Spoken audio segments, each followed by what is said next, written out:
Hello student, success coaching classes में आपका स्वागत है। यदि आप चैनल में पहली बार आए हैं तो चैनल को सब्सक्राइब कर ले और बेल आइकन को ऑल में प्रेस कर ले ताकि आने वाले सभी वीडियो को नोटिफिकेशन टाइम पर मिल जाए।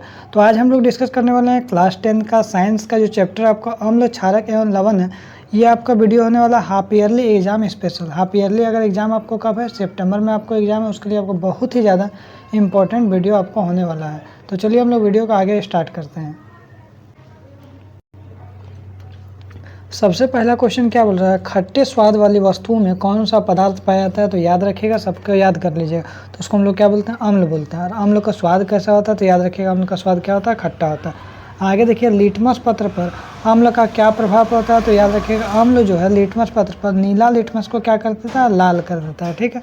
किस प्रकार के आयन बनते हैं जब अम्ल को जल में मिलाते हैं? तो जब अम्ल को जल में मिलाइएगा तो H+ आयन मतलब हाइड्रोजन आयन बनता है। क्या होता है जब नीला लिटमस पत्र जो HCl हाइड्रोक्लोरिक अम्ल में डालते हैं तो नीला लिटमस पत्र क्या करेगा? लाल कर देगा।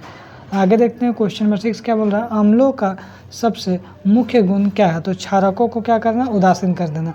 आगे देखिए, किस प्रकार के आयन बनते हैं जब क्षार को जल में विलय किया जाता है? तो याद रखिएगा, OH- आयन बनता है, हाइड्रोक्साइड आयन बनता है। आगे देखते हैं अगर क्वेश्चन नंबर 8 क्या बोल रहा है, क्षार के पदार्थों का स्वाद कैसा होता है? तो याद रखिए, कड़वा होता है। अम्ल क्षारक सूचक का नाम बताइए जो लीचेन से निकाला जाता है? तो उसको हम लोग क्या बोलते हैं? लिटमस विलियन बोलते हैं। आगे देखिए, क्षारकों का सबसे मुख्य गुण, सबसे मेन गुण क्या है? तो अम्ल को उदासीन करना। सोडियम हाइड्रोक्साइड का लिटमस पत्र पर क्या प्रभाव पड़ेगा? तो याद रखिएगा, सोडियम हाइड्रोक्साइड जो है लाल लिटमस को क्या कर देगा? नीला कर देगा। अम्ल क्या करता है? नीला को लाल करता है, और क्षारक क्या करता है? लाल को नीला करता है। आगे देखिए, क्षार का लिटमस पत्र पर क्या प्रभाव पड़ेगा? तो चलिए हम लोग देखते हैं, क्षार क्या करेगा? लाल को नीला कर देगा। आगे देखते हैं क्वेश्चन 13 क्या बोल रहा है, ये क्या क्षारक विलयन में H+ आयन होते हैं? अगर हाँ तो यह क्षारक क्यों होते हैं? क्योंकि उसमें H+ आयन जल में आते हैं। आगे देखते हैं क्वेश्चन नंबर 14 क्या बोल रहा है, अम्ल को क्षारक के बीच अभिक्रिया करवाते हैं तो क्या बनता है? उदासीनीकरण अभिक्रिया होता है। एक प्राकृतिक सूचक का नाम बताइए? तो लिटमस या हम लोग हल्दी बोल सकते हैं। आगे देखिए, लिटमस का स्रोत क्या है? तो याद रखिए, लिटमस का स्रोत लीचेन है। लिटमस का प्राकृतिक रंग क्या होता है? तो याद रखिएगा, बैंगनी कलर का होता है। आगे देखते हैं 18 क्या बोल रहा है, 3 सामान्य सूचक का नाम बताइए? तो पहला लिटमस हो जाएगा, दूसरा मेथिल ऑरेंज हो जाएगा, तीसरा क्या हो जाएगा आपका? फिनोल पर थैलिन हो जाएगा। आगे देखिए, साधारण नमक का रासायनिक सूत्र लिखिए। तो देखिए, साधारण नमक का रासायनिक जो नाम होगा तो क्या होगा? सोडियम क्लोराइड, या सूत्र क्या होगा? NaCl। विरंजक चूर्ण का रासायनिक नाम और सूत्र दोनों याद रखिएगा। तो रासायनिक नाम क्या हो जाएगा विरंजक चूर्ण का? कैल्शियम ऑक्सीक्लोराइड हो जाएगा। रासायनिक सूत्र क्या हो जाएगा? CaOCl2 हो जाएगा। बेकिंग सोडा मतलब जिसको हम लोग खाने वाला सोडा बोलते हैं, उसका रासायनिक नाम और सूत्र दोनों याद रखिएगा। तो रासायनिक नाम क्या हो जाएगा? तो याद रखिएगा, सोडियम हाइड्रोजन कार्बोनेट, और सूत्र क्या हो जाएगा? NaHCO3 हो जाएगा। ठीक है, इसको हम लोग क्या बोलते हैं? सोडियम बाइकार्बोनेट बोलते हैं। आगे देखिए, धोने का सोडा का रासायनिक नाम सूत्र बताइए? तो धोने का सोडा का रासायनिक नाम क्या हो जाएगा? सोडियम कार्बोनेट डेकाहाइड्रेट, और इसका सूत्र क्या हो जाएगा? Na2CO3.10H2 हो जाएगा। आगे देखते हैं, प्लास्टर ऑफ पेरिस का रासायनिक नाम और सूत्र जान लीजिए। तो प्लास्टर ऑफ पेरिस का रासायनिक नाम क्या हो जाएगा? कैल्शियम सल्फेट अर्धहाइड्रेट, और इसका सूत्र क्या हो जाएगा? CaSO4 जिप्सम का सूत्र क्या है? तो CaSO4.2H2 हो जाएगा। जिंक सल्फेट का रासायनिक सूत्र क्या होगा? तो ZnSO4, और जल या कॉपर सल्फेट का रासायनिक सूत्र CuSO4.5H2। आगे देखते हैं 27 क्या बोल रहा है, बिना बुझा हुआ चूना का रासायनिक सूत्र बताइए? तो CaO हो जाएगा। और CaOCl2 यौगिक का प्रचलित नाम क्या होता है? विरंजक चूर्ण हो जाएगा। आगे देखिए, पीने वाले जल को जीवाणुओं से मुक्त करने के लिए रोगाणुनाशक के रूप में उपयोग में लाए जाने वाला किसी यौगिक का नाम बताइए? तो हम लोग क्या बोलेंगे? विरंजक चूर्ण बोलेंगे।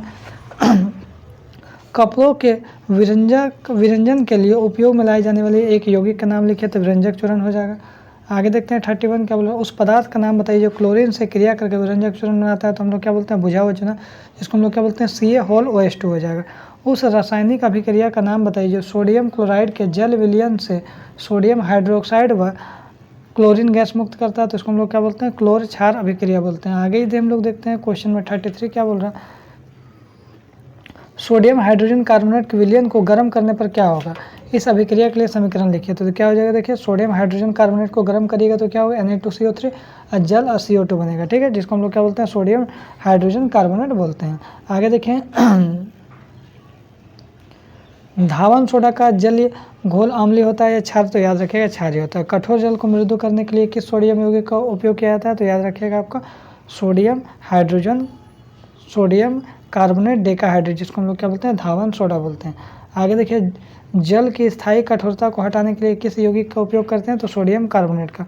अपच का उपचार करने के लिए किस औषधि का उपयोग करते हैं, तो एंटासिड का उपयोग करते हैं।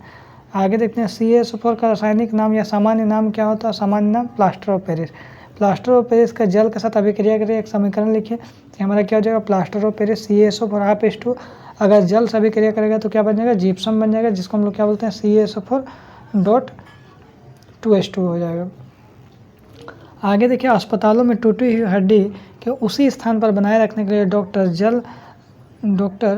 जल में सफ़ेद पदार्थ का पेस्ट उपयोग करते हैं, उस पदार्थ का नाम और सूत्र बताइए। तो पदार्थ का नाम क्या हो जाएगा, प्लास्टर ऑफ पेरिस, और सूत्र क्या हो जाएगा, CaSO4 हाफ H2 हो जाएगा। आगे देखिए, चिकित्सा के क्षेत्र में खिलौना बनाने के उपयोग में लाए जाने वाले एक यौगिक का नाम लिखिए, तो प्लास्टर ऑफ पेरिस हो जाएगा। आगे देखते हैं, यदि प्लास्टर ऑफ पेरिस के निर्माण के समय गर्म करने की प्रक्रिया को नियंत्रित ना किया जाए तो पदार्थ क्या होगा, तो याद रखिए, निर्जलीय कैल्शियम सल्फेट हो जाएगा। आगे देखिए क्या बोल रहा है, C6H2O6 जो है को उसको देखिए, C6H12 हो जाएगा, यहाँ 2 नहीं होगा, O6 हो जाएगा। इसका रासायनिक नाम क्या हो जाएगा आपका, तो याद रखिए, ग्लूकोज, इसको हम लोग बोलते हैं। आगे देखते हैं, कोई विलयन अंडे के पिसे हुए कवच से अभिक्रिया कर एक गैस उत्पन्न करता है जो चूने के पानी को दूधिया कर देता है, तो इस विलयन में हम लोग कौन सा रहता है, क्या HCl, जिसको हम लोग क्या बोलते हैं, हाइड्रोक्लोरिक अम्ल बोलते हैं। NaOH में 10 ml विलयन और HCl का 8 ml विलयन को पूर्णतः उदासीन हो जाता है यदि हम NaOH में सोडियम हाइड्रोक्साइड के उसी विलयन में 20 ml ले, तो इसे उदासीन करने के लिए HCl में उसी विलयन के कितनी मात्रा की आवश्यकता होगी, तो याद रखिए 16 ml का जरूरत पड़ेगा। आगे देखिए, कोई विलयन लाल लिटमस को नीला करता है, लाल को नीला करता है तो उसका pH मान क्या हो जाएगा, क्षार हो जाएगा। क्षार का pH मान 7 से अधिक होता है, 7 से अधिक। उदासीन विलयन का pH मान 7 होता है पूरी। आगे देखिए, अम्ल विलयन का pH मान क्या होता है, 7 से कम होता है। क्षारीय विलयन का pH मान 7 से अधिक। आगे देखते हैं, शुद्ध जल का pH मान कितना होता है, 7 होता है। pH स्केल का परास कितना होता है, तो याद रखिएगा 0 से 14 तक होता है। आगे देखिए, ये हमारा 52 क्वेश्चन यहाँ पे आ गया है, तो किस pH परास में हमारा शरीर कार्य करता है, तो 7.0 से 7.8। मुंह के pH मान अगर 5.5 से कम हो जाता है तो उसको क्या प्रारंभ हो जाता है, तो क्या होगा, तो याद रखिएगा, एनिमल का संचारण होने लगता है। पेट या उदर में कौन सा अम्ल रहता है, तो याद रखिए, HCl हाइड्रोक्लोरिक अम्ल रहता है। आगे देखिए, मधुमक्खी के डंक मारने के समय व्यक्ति की त्वचा के भीतर कौन सा रसायन डाला जाता है, तो याद रखिए, मेथनोइक अम्ल डाला जाता है। आगे देखिए, नेटल या बिच्छू बूटी के डंक के प्रभाव को कम करने के लिए एक प्रयुक्त एक पौधे का नाम बताइए, तो डॉग पौधा हो गया। अम्ल वर्षा क्या है, तो जब वर्षा जल के pH मान 5.6 से कम हो जाता है तो उसको हम लोग क्या बोलते हैं, वर्षा जल बोलते हैं। आगे देखिए, अगर बोल रहा है pH का मान क्या होगा, जब हम अम्ल की मात्रा जल में बढ़ाते जाएंगे तो क्या होगा, pH मान क्या होगा, आपका घटेगी और वह 7 से नीचे आ जाएगी। आगे देखिए, क्षार में जल मिलाने से pH मान कैसे बदलती है, तो याद रखिए, pH का मान क्या होगा, बढ़ेगा और 7 से ज़्यादा हो जाएगा। आगे देखिए, चींटी के डंक में कौन सा अम्ल विद्यमान है, तो मेथनोइक अम्ल हो जाएगा। नेटल के डंक में कौन सा अम्ल विद्यमान है, तो याद रखिएगा, मेथनोइक अम्ल हो जाएगा। नींबू में कौन सा अम्ल विद्यमान है, तो सिट्रिक अम्ल हो जाएगा। संतरा में कौन सा अम्ल विद्यमान है, तो याद रखिएगा, सिट्रिक अम्ल हो जाएगा। सिरका में कौन सा अम्ल विद्यमान है, तो याद रखिएगा, एसिटिक अम्ल हो जाएगा। खट्टा दूध में कौन सा अम्ल उपस्थित है, तो लैक्टिक अम्ल हो जाएगा। टमाटर में कौन सा अम्ल उपस्थित है, तो ऑक्सैलिक अम्ल हो जाएगा। इमली में कौन सा अम्ल उपस्थित है, टार्टरिक अम्ल हो जाएगा। टार्टरिक अम्ल का प्राकृतिक स्रोत क्या है, तो इमली हो जाएगा।